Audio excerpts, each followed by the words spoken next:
असतो मा सद्गमय तमसो मा ज्योतिर्गमय मृत्योर्मा अमृतं गमय। ओम शांति शांति शांति। मर्यादा पुरुषोत्तम श्री राम और माता सीता, इन दोनों ही दिव्यात्माओं ने अपने जीवन में ब्रह्मचर्य को अतीव महत्वपूर्ण स्थान दिया। ब्रह्मचर्य को शास्त्रों में, दर्शनों में, उपनिषदों में, गीता, रामायण, महाभारत में एक विशेष स्थान दिया है। आदमी संयमी हो, सदाचारी हो, तो वह अपने जीवन में दूसरों को भी खुशियाँ प्रदान करता है, स्वयं भी खुश रहता है। यदि व्यक्ति असंयमी है, दुराचारी है, तो वह जहाँ उसके हृदय में अंधकार छिपा रहता है, वह बाहर भी संसार में प्रकाश नहीं फैलाता। भगवान श्री राम और माता सीता जब ये वन में गए, तो जो रावण ने माता सीता का अपहरण किया, वह 14 वर्ष के वनवास के अंतिम वर्ष अथवा 1.5 वर्ष के लगभग की बात है। परंतु 12 से 13 वर्ष माता सीता और श्री राम जी साथ में वन में रहे और उनके कोई संतान नहीं थी। बात संयम की है कि मर्यादा पुरुषोत्तम श्री राम का संयम देखिए, माता सीता का संयम देखिए। वे 14 वर्ष वन में रहे, जब गए तब भी 2 थे और जब आए तब भी 2 हैं। तो संयममय जीवन कैसा होता है, यह हमें इन दिव्यात्माओं से सीखना चाहिए। हम सीख सकते हैं। एक संतति की उत्पत्ति करना इस संसार में एक अद्भुत घटना होती है। एक दिव्यात्मा का अवतरण किया जाता है। उसके लिए हमारे वैदिक सनातन हिंदू संस्कृति में 16 संस्कारों की मान्यता है कि जब संस्कार बचपन से ही, जब बालक गर्भ में आए तब से लेकर उसके संस्कार प्रारंभ किए जाते और अंतिम समय तक उसके संस्कार चलते रहते हैं, जिससे कि वह अपने जीवन में उन्नति शिखर तक पहुंच सके, वह कभी भी पतन को प्राप्त न हो। प्रातः काल से लेकर रात्रि पर्यंत शयन काल तक यहाँ मंत्रों के माध्यम से हम प्रभु की आराधना करते हैं, ताकि पूरे दिन हमारे भीतर चिंतन रहे, मनन रहे ईश्वर का, उसके सच्चिदानंद स्वरूप का। संयम के विषय में यदि हम अपनी बात करें, तब हम पाते हैं कि हम लोग संयम के विषय में, धैर्य के विषय में बड़े ही कमज़ोर होते हैं, मानसिक तौर पर बड़े ही दुर्बल होते हैं।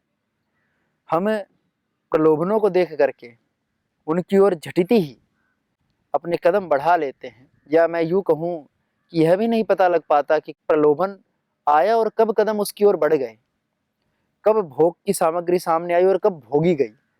इसमें व्यक्ति समय का निर्धारण नहीं कर पाता, क्योंकि व्यक्ति का मस्तिष्क, व्यक्ति की इंद्रियां वे विषयों की ओर जाती हैं। इस स्थिति के लिए जो साहस चाहिए, जिसे संयम कहा जाता है, यूँ तो योग दर्शन में संयम कहा धारणा, ध्यान और समाधि की एकता को, कि जहाँ धारणा है, जहाँ ध्यान है, जहाँ समाधि घटित हुई, वह संयम है। तो संयम, सदाचार, प्रत्याहार, ये कुछ शब्द ऐसे हैं जो जीवन में सफलता के लिए, जीवन में ऊंचाइयों को छूने के लिए अनिवार्य होते हैं। कोई भी कार्य हम करें, यदि संयम नहीं तो धोखा खा जाएंगे, विफल हो जाएंगे। और संयम एक क्षण का नहीं हो सकता। एक एक क्षण संयम करके पूरे जीवन भर संयम करना चाहिए, क्योंकि असंयमी व्यक्ति कहीं ना कहीं धोखा खा जाएगा। उसे दुनिया तो धोखा बाद में देगी, पहले वह अपनी ही इंद्रियों से, अपना ही शरीर उसका साथ छोड़ देगा। तो संयम भगवान योगेश्वर श्री कृष्ण ने भी किया था। उन्होंने अपनी सनत कुमार जैसी एक संतान की उत्पत्ति की, जिसका नाम था प्रद्युम्न, परंतु उसके लिए उन्होंने 12 वर्ष का हिमालय की कंदराओं में ब्रह्मचर्य का, घोर ब्रह्मचर्य का, के व्रत का पालन किया और तब जाकर के एक संतति की उत्पत्ति की। और जब बेहोशी में जीवन होता है, असंयमी जीवन होता है, व्यक्ति अपनी सारी शक्तियां क्षीण कर देता है। योग से व्यक्ति के भीतर शक्ति, सामर्थ्य, ऊर्जा, बल ये जागृत होते हैं, परंतु भोग से वही सब कुछ ह्रास को प्राप्त हो जाते हैं, वे सब नष्ट हो जाते हैं। सबसे बड़ी बात शरीर की नहीं होती। हो सकता है बाहर से किसी का शरीर कमजोर दिखे, बात होती है मन की, कि मन आपका कितना प्रबल है। और जब हमारे भीतर संयम नहीं होता, हम ब्रह्मचर्य व्रत का पालन नहीं कर रहे होते, हम विषयों के प्रति ढीले होते हैं, तब हमारे मन में कोई साहस नहीं होता, कोई बल नहीं होता, कोई पराक्रम नहीं होता। होता है तो केवल पश्चाताप, होता है तो केवल निराशा, केवल हताशा, और केवल वही विचार कि मैंने ऐसा क्यों किया, मैंने गलत आचरण क्यों किया। नजरें छिप जाती हैं दूसरों से। तो यह संयम की बहुत बड़ी बात होती है। व्यक्ति के भीतर साहस होना चाहिए, परंतु वह साहस कहाँ से आ सकता है? साहस आता है सदाचार से, संयम से, ब्रह्मचर्य से। यदि व्यक्ति के भीतर ब्रह्मचर्य का पालन करने का साहस नहीं, उसके भीतर सदाचार को अपनाने की स्वीकृति नहीं, उसके भीतर संयम को समझ सकने की बुद्धि नहीं, तब व्यक्ति जिस ओर अपने कदम बढ़ा रहा है वह कह नहीं सकता कि उसे सफलता प्राप्त हो जाएगी। कभी उसे घर अच्छा लगेगा, कभी गृहस्थी अच्छी लगेगी, कभी वह अकेला रहना पसंद करेगा, कभी वह सन्यासी बनना चाहेगा, कभी साधु बनना चाहेगा, फिर साधु बन करके फिर घर की ओर लौटना चाहेगा। तो यह जो चक्र है यह घूमता रहता है। भगवान राम ने एक बार विचार किया कि माता पिता ने आज्ञा दी है तो 14 वर्ष का वनवास काटना है, तो गए, दोबारा लौटकर नहीं देखा। देखिए, कहानी तो रामायण की हम सब जानते हैं, परंतु हर प्रसंग से हम सीख कितना पाते हैं, बात मायने रखती है। यह बात सरल नहीं है कि एक बार भगवान श्री राम ने कह दिया कि ठीक है मैं जा रहा हूँ वन में, उन्होंने दोबारा एक बार भी उनके भीतर विचार नहीं आया। क्या कष्ट नहीं आए थे वन में? उनके भीतर यह विचार नहीं आया कि मैं जाता हूँ वापस, मैं सामर्थ्यवान हूँ, मैं जा करके अपने राज्य का उपभोग कर सकता हूँ, मैं राज्य वापस ले भी सकता हूँ। परंतु ऐसा कुछ उनके मन में नहीं आया।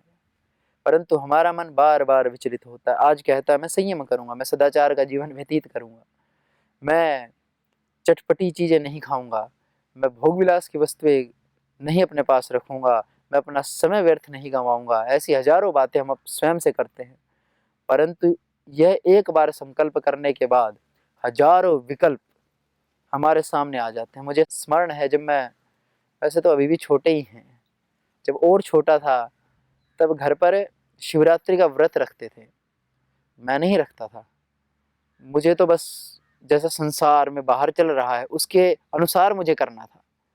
तो बाहर आस पड़ोस के मित्र तो छोटे ही होते थे, जो हमसे थोड़े बड़े लड़के, बड़े युवक युवतियाँ होते थे, उनको हम देखते थे, बड़े भाई बड़े बहन होते थे, उनको देखते थे वे व्रत रख रहे हैं, माता पिता व्रत रख रहे हैं, पड़ोसी व्रत रख रहे हैं, सब मंदिर में जा रहे हैं, जल चढ़ा रहे हैं। कोई दूध में जल मिला करके चढ़ा रहा है, कोई जल में दूध मिला करके चढ़ा रहा है, कोई पुष्प चढ़ा रहा है, कोई कुछ कर रहा है, कोई घंटी बजा रहा है। मैं देखता था।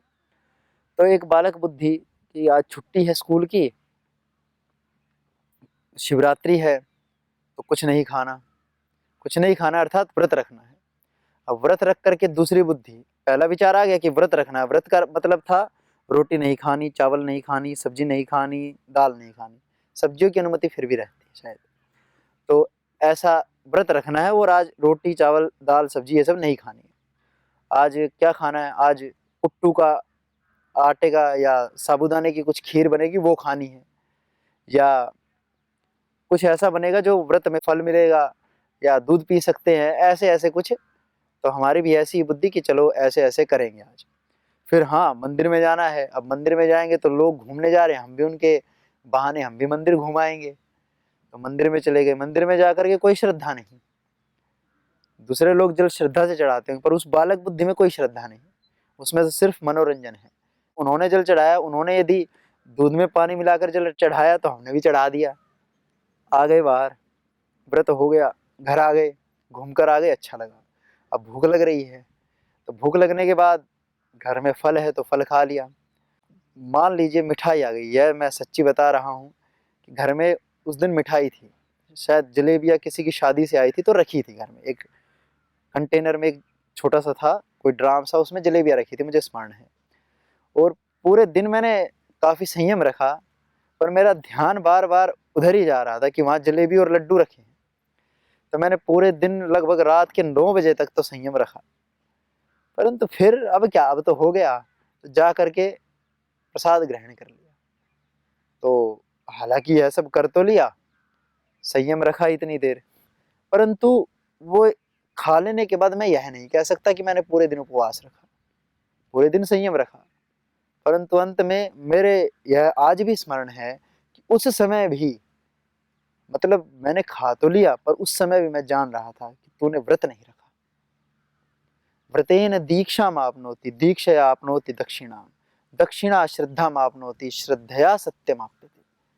व्यक्ति एक एक पग, पहले व्यक्ति व्रत धारण करता है, हर व्रत का अपना एक फल होता है। व्रतेन दीक्षा मापनोति, फिर व्यक्ति उसमें ढल जाता है। जैसे एक और हमारा स्वभाव है, हमारा और पूज्य स्वामी नारायण देव जी हमारे साथ रहते हैं, उनका भी हमने स्वभाव देखा कि हम दो का एक स्वभाव होता है कि कमरे में बैठे हैं हम, और जब भी हम जाते हैं अपने प्रकोष्ठ से बाहर निकलते हैं तो हम, ऐसा स्वभाव बना हुआ कि हाथ अपने आप लाइट के बटन की ओर चले जाते हैं और बंद कर देते हैं।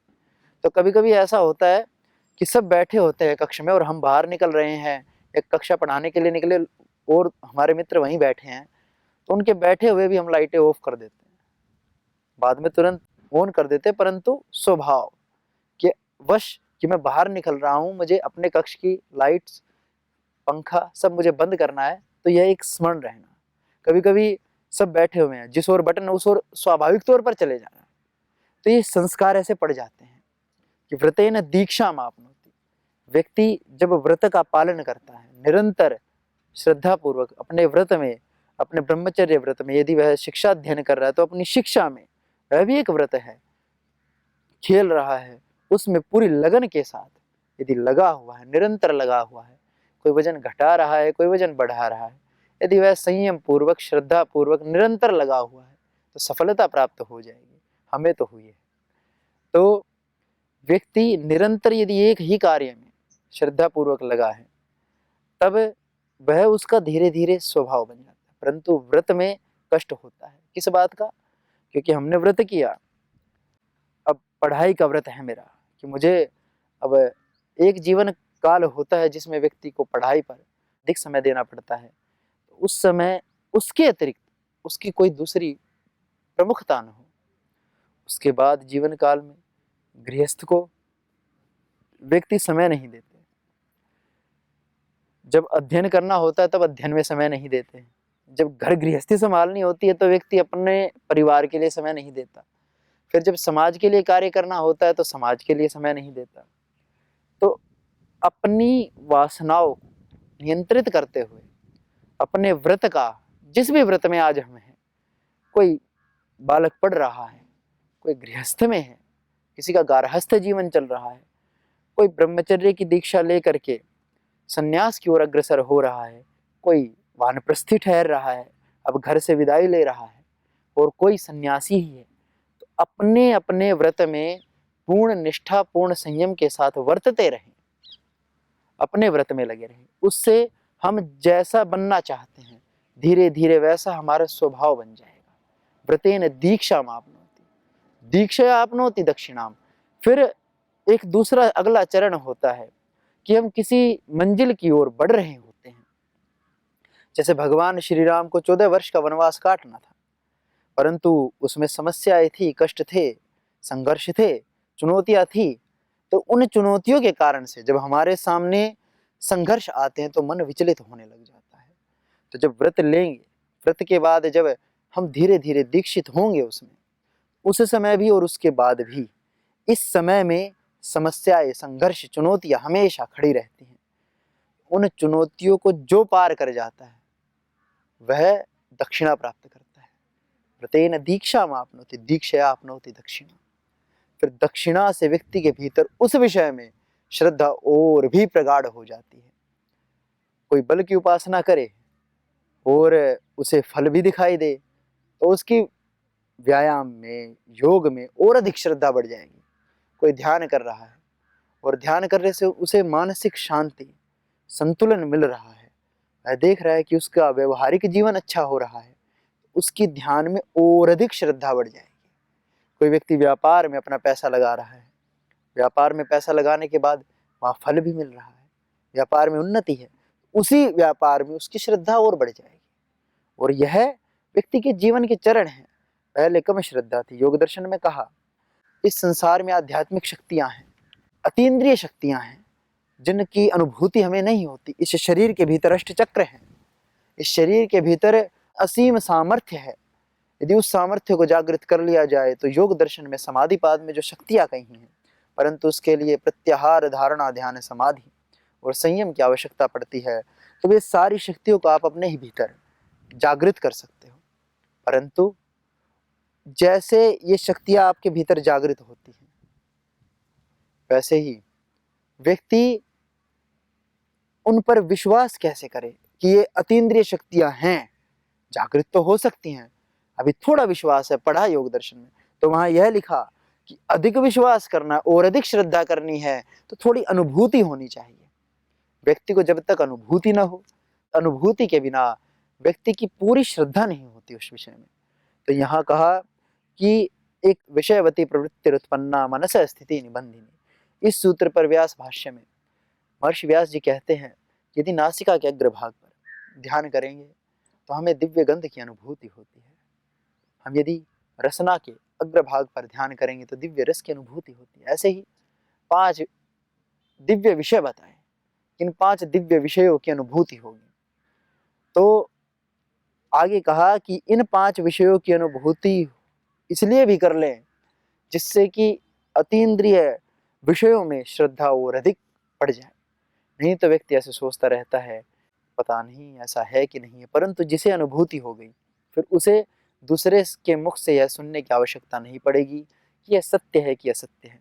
लोग अष्टचक्र के बारे में चिंतन करते रहते हैं, तो अष्टचक्र शरीर में है कि नहीं है। जो प्राणायाम की प्रगाढ़ता 1 घंटा, 2 घंटा, 3 घंटा अपने जीवन में प्राणायाम को स्थान देगा और ध्यानपूर्वक प्राणायाम करेगा, तब उसे अनुभूति हो सकती है। और उसकी अनुभूति को, उसकी इस सत्यता को कोई दूसरी चीज झुठला नहीं सकती। जैसे हमारे भीतर ध्यान के विषय में जो विचार हैं, जो ध्यान की सत्यता मैंने अनुभूत की है, जो धारणा की सत्यता मैंने अनुभूत की है, जो अध्यात्म की शक्तियों को मैंने अनुभूत किया है, यदि मैंने अनुभूत कर लिया तो उस मेरी अनुभूति को कौन दूसरा मिटा सकता है। जब अग्नि को साक्षात मैंने छूकर देख लिया, इससे तो हाथ जलता है, तो उस अनुभूति को कौन से संसार में ऐसा विचार होगा जो मेरे मस्तिष्क से मिटा सकता है। नहीं मिटा सकता। तो विचलन इतनी ही है कि जब तक हमें वह अनुभूति नहीं है, हमें संयम की शक्ति का अनुमान नहीं है, तब तक हम असंयमी जीवन को जीना स्वीकार करते हैं। तब तक हम यह स्वीकार करते हैं कि भोगों में कोई समस्या नहीं। परंतु जब हमें भोगों की सत्यता से हम परिचित हो जाते हैं, अपनी आत्मशक्ति से हम परिचित हो जाते हैं कि जो भी बाहर रस है, जो कुछ भी है, इस जिह्वा के माध्यम से, इस रसना के माध्यम से रस की अनुभूति होती है और हमें प्रसन्नता मिलती है, तो वह रस की अनुभूति होने का सामर्थ्य जो इस रसना में है, वह भी मेरे ही भीतर निहित आत्मा की शक्ति से उसका प्रादुर्भाव हुआ है। यदि वह आत्म तत्व न हो तो कहाँ इन इंद्रियों का सामर्थ्य है। मिट्टी ही है, जैसे यह मिट्टी है वैसे यह सारा शरीर है। फिर यह शरीर पंच भौतिक तत्वों से अतिरिक्त कुछ नहीं है। इसलिए संयम को, सदाचार को अपने जीवन में स्थान दें। आपको जो कुछ भी पाना है, शरीर भी सुंदर बनाना है, यदि आपको मन को भी सबल बनाना है, यदि आपको अपनों के साथ अपने विचारों को प्रस्तुत करने के लिए, उनके साथ प्रेम पूर्वक व्यवहार करने के लिए जो साहस चाहिए, वह संयम से, सदाचार से मिलेगा। और जो एक चिड़चिड़ापन व्यक्ति के भीतर होता है, कभी भी असफल व्यक्ति जिसके पास कुछ भी नहीं है, असफल व्यक्ति कभी भी सुखी नहीं हो सकता। सफलता अवश्य चाहिए। फिर सफलता के मायने आपके लिए क्या है, वह आप निर्धारित करें। किसी के लिए हिमालय के शिखर पर पहुंचना सफलता हो सकती है, कोई हिमालय के तल को छू कर के भी सफलता की अनुभूति कर सकता है। वह सब का अपना सामर्थ्य है। परंतु कभी भी एक सामर्थ्यवान व्यक्ति जिसका अधिक करने का सामर्थ्य यदि वह न्यून करता है तो उसे खुशी कभी भी नहीं मिलती। इसलिए आप अपने शरीर को, अपने मन को, अध्यात्म को केवल ध्यान तक सीमित न रखें और ध्यान को केवल आंखें मूंद कर बैठने तक सीमित न रखें। एक एक बात को गहराई से समझें। राम को केवल एक कथा के भीतर बांध कर न रख दें। उस कथा में जो राम ने किया, जो राम के सामने समस्याएं आई, उन समस्याओं का सामना जिस धैर्य से उन्होंने किया, उस कारण से उनका स्मरण करें और एक बार हृदय में बिठाएं। इतना सोच करके एक बार राम का नाम लें। खाली राम नाम की माला जपने से और मन कहीं और विषयों में लगे रहने से कुछ नहीं हासिल होगा। यदि राम के नाम की माला जपनी है तो राम का संघर्ष आंखों के सामने चलना चाहिए। राम के वन की तपस्या, राम का धैर्य, राम का साहस, राम का पराक्रम और राम के भीतर कभी निराशा न आना, यह सब आपके भीतर चलना चाहिए। तब राम की तपस्या करना, राम की उपासना करना सफल होगा। तब यह वाल्मीकि रामायण का इतिहास पढ़ना सफल होगा। और शारीरिक बल तो रावण के पास भी था। राम में रावण में इतना भेद है, साहस बराबर है, परंतु रावण असंयमी है, असदाचारी है। राम के भीतर धैर्य है, साहस है, श्रद्धा है, भगवान के प्रति विश्वास है। एक दूसरों को सता करके सुख की कामना करता है, दूसरा दूसरों के लिए सब कुछ अर्पित करके भी, स्वयं को समर्पित करके भी दूसरों की प्रसन्नता देख करके ही प्रसन्नता की कामना करता है। एक है जो अपने भाई को घर से बाहर निकाल देता है अपने विरुद्ध बोलने के लिए, दूसरा है जो अपने भाई को हंसते हंसते अपना सारा साम्राज्य दे देता है। किस लिए? दूसरी माँ की प्रसन्नता के लिए। एक है जो अपने पूरे कुल का सर्वनाश कर देता है अपनी कामनाओं की, अपनी इच्छाओं की पूर्ति के लिए। दूसरा है जो अपने राष्ट्र का, अपने साम्राज्य का विस्तार करता है, अपने राष्ट्र का गौरव बढ़ाता है और अपने वंश को विश्व विख्यात करता है। किस कारण से? एक अपनी इच्छाओं की पूर्ति करता है, दूसरा दूसरों के लिए सब कुछ समर्पित करता है। राम ने अपनी क्या इच्छा रखी? माँ ने कहा वन जाओ तो चले गए, भाई आया कहा कि आ जाओ वापिस, परंतु पिता का स्वर्गवास हो गया था, पिता की कामना पूर्ति के लिए गए, अपनी कोई इच्छा नहीं रखी, केवल अपने को समाज के लिए समर्पित किया। राम राज्य कोई इतना सहज नहीं है स्थापित करना इस धरा पर, क्योंकि पहले राम राज्य स्थापित करने के लिए राम बनना पड़ेगा। राम का मंदिर तो बन जाएगा, परंतु राम का चरित्र बनाने के लिए स्वयं ही तपस्या करनी पड़ेगी। राममय जीवन बनाने के लिए राम के जीवन के नियमों को, उनके जीवन की मर्यादाओं को धारण करना पड़ेगा। रावण ने विभीषण को धक्के मारकर घर से बाहर निकाला, और जब राम के सम्मुख जिस भाई के लिए साम्राज्य की कामना की गई थी, वह भाई जब सम्मुख आया तो उसे देख करके राम के भीतर लेश मात्र भी दुख नहीं हुआ, अपितु उसको देख करके करुणा से उसका हृदय गदगद हो गया कि यह मेरे से छोटा है और इसके भीतर जो पीड़ा है कि मुझे वन से निकाल दिया गया है, ये मेरे प्रति कितना स्नेह रखता है। ये बहुत बड़ा उदाहरण है भगवान राम का कि एक माँ की संतान नहीं थे।